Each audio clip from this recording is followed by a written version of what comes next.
Assalamualaikum warahmatullahi wabarakatuh. Alhamdulillah, alhamdulillahi alamin, wa bihi nasta'in ala umurid dunya waddin.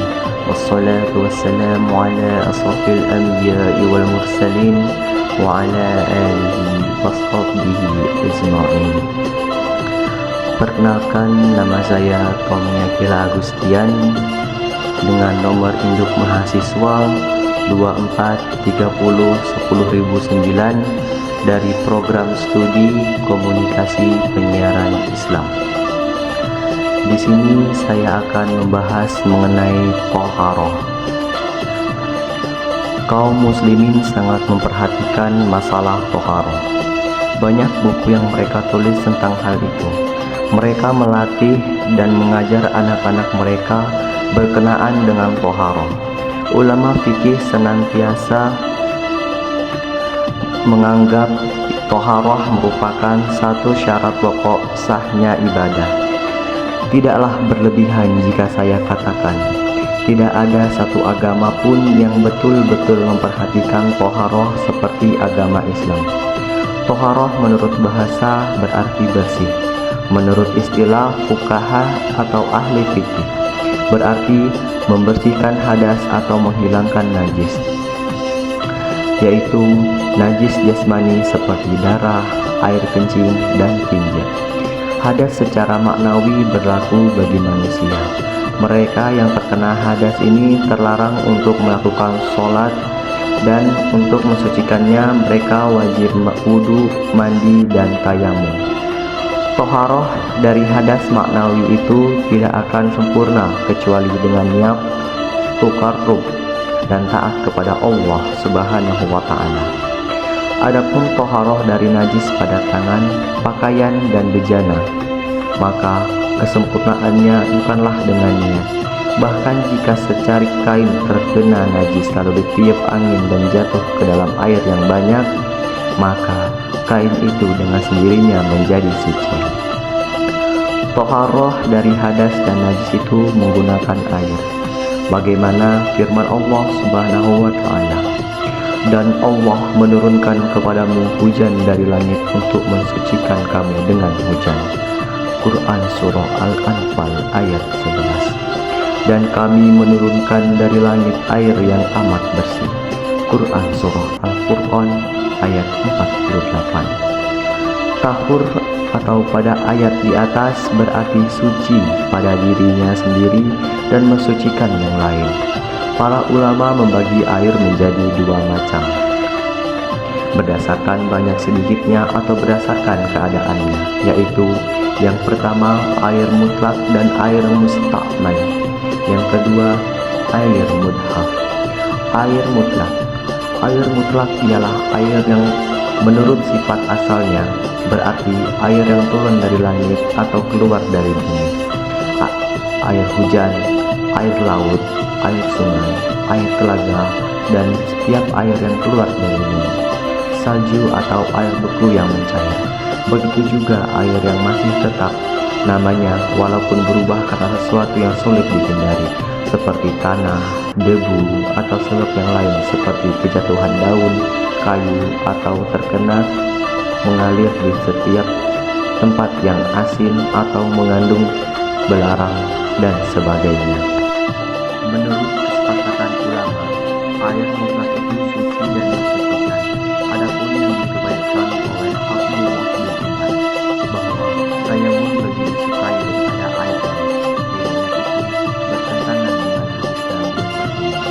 Siapa yang hendak dibersihkan dengan air laut, maka Allah tidak akan membersihkannya. Air musta'mal. Apabila kita membersihkan najis dari badan, pakaian, atau bejana dengan air mutlak, lalu berpisahlah dari kasih Tuhan itu dengan sendirinya atau dengan jalan yang tepat, maka air yang terpisah itu disebut air musta'mal. Air semacam itu hukumnya najis, karena telah bersentuhan dengan benda najis meskipun itu tidak mengalami perubahan apapun. Air itu tidak dapat digunakan lagi untuk membersihkan hadas dan atau najis. Para ulama mazhab berkata,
tidak dapat mensucikan najis dan kotoran. Pendapat ini merupakan kesepakatan semua mazhab kecuali Hanafi yang membolehkan bersuci dari najis dengan semua cairan selain minyak, tetapi bukan sesuatu yang berubah karena dimasak. Pendapat ini sesuai dengan pendapat Asy-Syahid Adha dari Imamiyah. Semua mazhab kecuali Hanafi juga sepakat tentang tidak bolehnya berwudu dengan menggunakan air seperti yang disebutkan oleh Ibnu Rusyd di dalam kitab Bidayah al-Mujtahid wa Nihayah al-Mujtahid dan kitab Majma' al-Alim.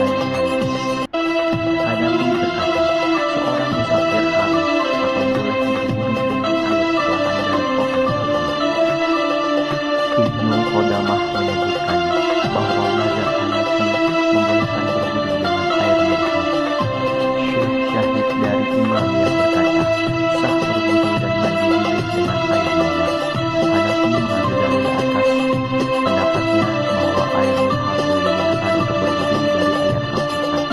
Maka jika tidak dengan air, hendaklah kamu bertajamum dengan debu yang bersih.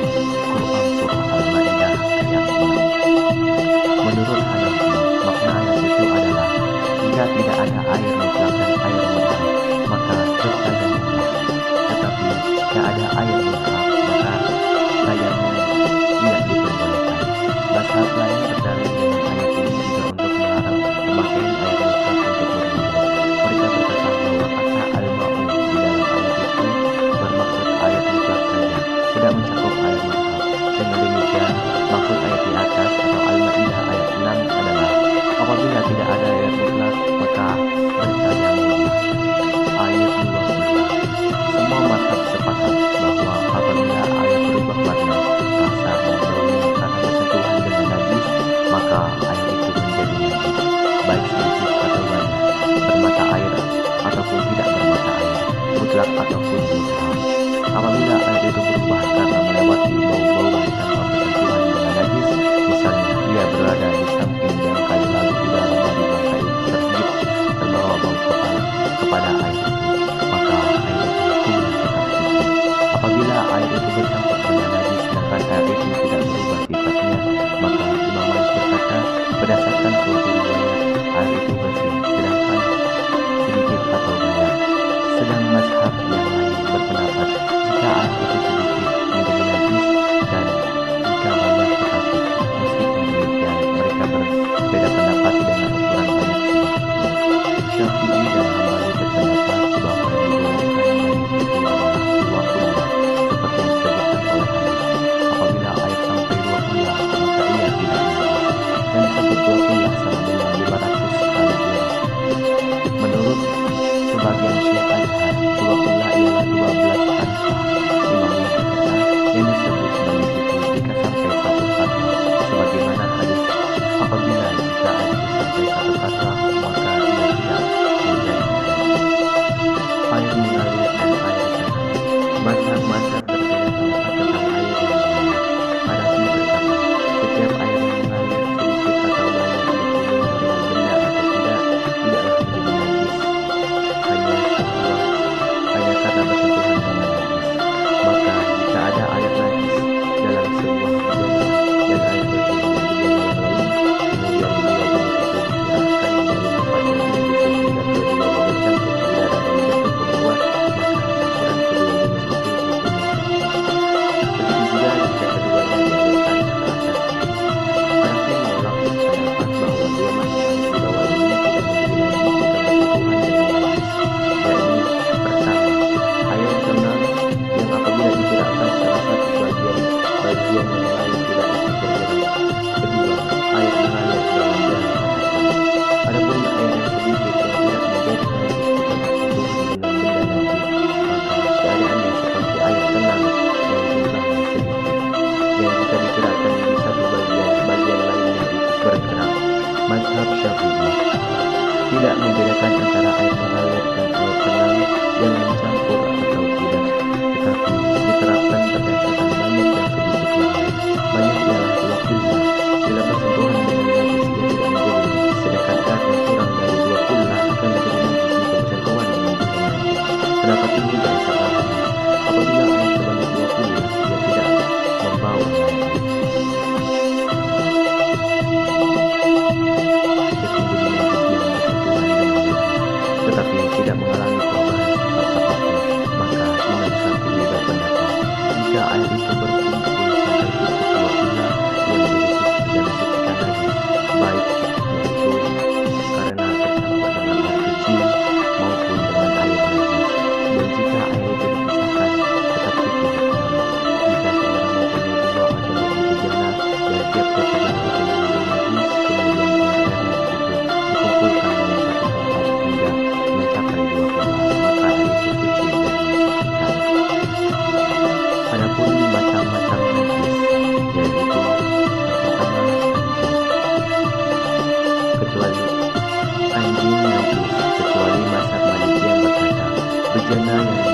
Begitu juga hukumnya dengan bangkai tikus darat atau yang besar. Yang ketiga, bangkai. Semua bahasa bersepakat bahwa bangkai binatang darat selain manusia adalah najis jika pada binatang itu keluar darah yang mengalir. Adapun bangkai manusia, Maliki, Syafi'i, dan Hambali mengatakan suci. Hanafi berpendapat bangkai manusia itu najis dan yang terkena dapat suci dengan mandi. Begitu juga pendapat Imamiyah. Tetapi terbatas pada bangkai orang Islam, dan semua mazhab sepakat bahwa kasturi yang berpisah dari hijab adalah suci. Yang keempat, darah. Keempat mazhab sepakat bahwa darah adalah najis kecuali darah orang yang mati syahid, selama darah itu berada di atas jasadnya. Begitu juga asalnya dengan darah yang bertinggal pada persembunyian, darah ikan, darah kucing, dan darah kepiting. Imamiyah berkata, semua darah hewan dan darah yang mengalir, jika darah manusia yang mati syahid atau bukan, adalah najis. Sedangkan darah binatang yang tidak mengandung darah, baik binatang laut, binatang darat, begitu juga tinggalan pada kesembelihan adalah suci. Yang kelima, mani. Imamiyah, Maliki, dan Hanafi bersepakat bahwa mani anak Adam dan lainnya adalah najis, tetapi khusus Imamiyah mengecualikan mani binatang yang tidak mengalir. Untuk binatang ini, Imamiyah berpendapat mani dan darahnya suci. Syafi'i berpendapat mani anak Adam suci, begitu pula sebagaimana Rasulullah SAW. Yang keenam, najis menurut empat mazhab bersuci menurut Imamiyah. Yang ketujuh, air kencing dan kotoran anak Adam adalah najis menurut semua mazhab. Yang kedelapan, sisa binatang. Ada dua kelompok binatang, yaitu binatang ternak dan hewan binatang. Masing-masing kelompok itu dibagi menjadi dua, yaitu yang dagingnya dimakan dan yang dagingnya tidak dimakan. Kelompok binatang daging terbang yang dagingnya tidak dimakan misalnya burung-burung dan keledai. Binatang tidak terbang yang dagingnya dimakan misalnya lembu, dan dapat dagingnya dimakan. Air yang mensucikan najis. Air mutlak. Air suci yang mensucikan menurut kesepakatan para ulama mazhab. Cairan selain air. Sesuatu yang cair dan suci adalah terpisah dari benda yang kerasnya, seperti cuka dan air tawa, air mawar.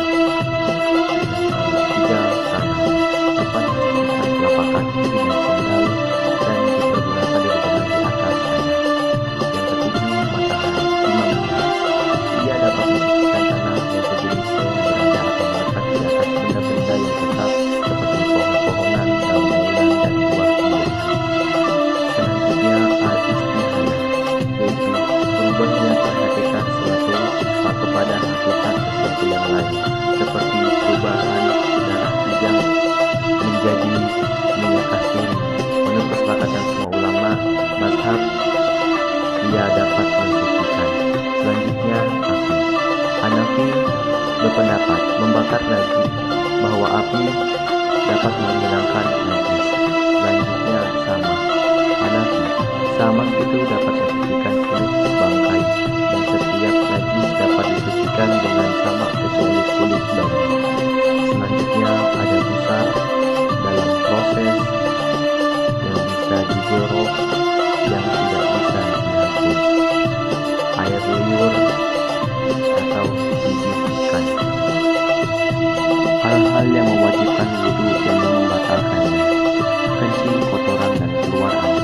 Kaum muslimin telah sepakat semua bahwa keluarnya kencing dan kotoran dari dua jalan kubul dan dubur selain angin dari tempat yang biasa, maka ia dapat membatalkan wudhu. Sedangkan keluarnya ulat, batu kecil, darah, dan nanah, maka ia dapat membatalkan wudhu. Menurut Syafi'i, Hanafi, dan Hambali. Tetapi menurut Maliki tidak sampai membatalkan wudhu kalau semuanya itu tumbuh di dalam perut. Tapi kalau tidak tumbuh di dalamnya seperti orang yang sengaja